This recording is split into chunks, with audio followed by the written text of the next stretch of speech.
Hey guys, it has been really awesome experience for me and for us all, I believe, and I really love all the games that we're doing it as a team and everything. And I think the best part for me is I get to really break through myself. Like, I do things that I never have done before, and they're amazing. The best part for me, the whole 2 days, 1 night, is definitely the canopy walk.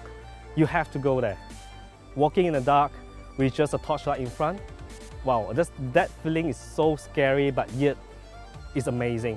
It's the cooking part that I really like it, like inside the forest, and we really feel very bonded because we actually do different things, like we cook, we raise the fire, and we wash the bamboos, we cut leaves and trees, stems like this to, you know, do cooking together. You should try it!